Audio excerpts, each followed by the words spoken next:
السلام علیکم ویورز، کیا حال ہے؟ امید کرتا ہوں آپ سب خیر خیریت سے ہوں گے۔ ویورز، آج میں آپ لوگوں کے لیے ایک ایسی ویڈیو لایا ہوں جو آپ کو بہت ہی فائدہ دے گی اردو ہینڈ رائٹنگ کے حوالے سے۔ تو اس میں آج ہم سیکھنے جا رہے ہیں کہ اردو ہینڈ رائٹنگ کس طرح سے ہماری ٹھیک ہو اور کیسے لکھی جائے۔ تو اس کے لیے سب سے پہلے آپ کو ایک چھوٹی مارکر چاہیے جس کا نب کٹا ہوا ہو۔ تو اسی کے ساتھ آپ جب شروع کرتے ہیں تو آپ کی ہینڈ رائٹنگ بھی ٹھیک ہو جاتی ہے۔ تو سب سے پہلے ابھی جو میں لکھنے جا رہا ہوں الف مد آ سے لے کر آپ کا وہ چھوٹی اے تک، تو آپ دیکھتے چلیں کہ میں کس طرح لکھتا ہوں اور آپ بھی جو ہے اسی کو فالو کرتے جائیں تو انشاءاللہ آپ لوگوں کی ہینڈ رائٹنگ دن بدن بہتر ہوتی جائے گی۔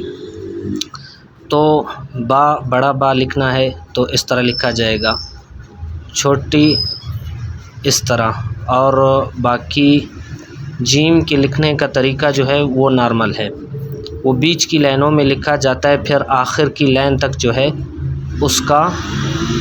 اس کا دائرہ چلا جاتا ہے۔ یہ اسی طرح آپ لوگوں نے بھی سیم اسی طرح کی انگلش کی ایک کاپی لینی ہے جو 4 لائنوں والی ہو، تو اسی پر لکھائی کرنی ہے اس طریقے سے جیسے کہ میں لکھ رہا ہوں، اسی کو فالو کرتے جانا ہے۔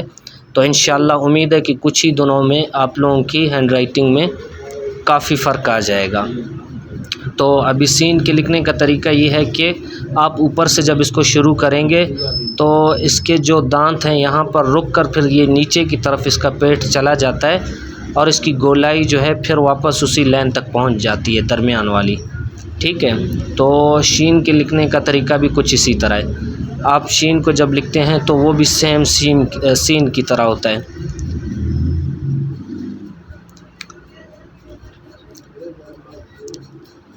یہ اس طرح، باقی سواد کے لکھنے کا طریقہ بھی یہی ہے، بالکل نارمل ہے، بس آپ لوگوں نے صرف اس کی تھوڑی سی مشق کرنی ہے، انشاءاللہ دن بدن آپ لوگوں کی لکھائی جو ہے بہتر سے بہتر ہو جائے گی۔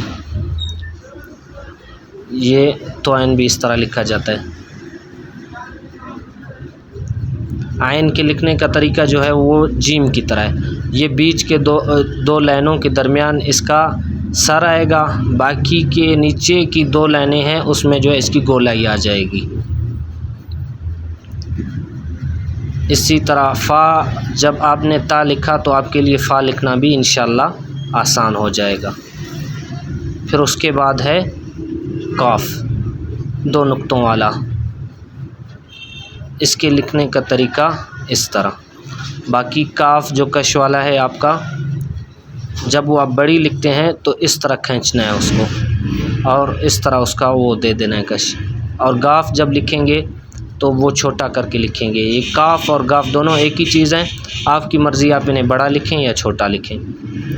لام بالکل نارمل ہے، وہ پہلی لائن سے شروع ہو کر آخری لائن تک چلا جاتا ہے۔ میم شروع سے لے کر آخر تک چلا جاتا ہے۔ نون بھی نارمل ہے، لام کی طرح آسان ہے اس کا لکھنا بھی، بس یہ کہ آپ کو پریکٹس کرنا ہے ان کی، انشاءاللہ دن بدن آپ کی لکھائی جو ہے بہتر سے بہتر ہو جائے گی۔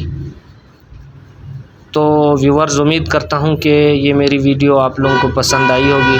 اگر یہ میری ویڈیو آپ لوگوں کو پسند آ گئی ہے تو پلیز لائک کریں، شیئر کریں اور سبسکرائب کریں۔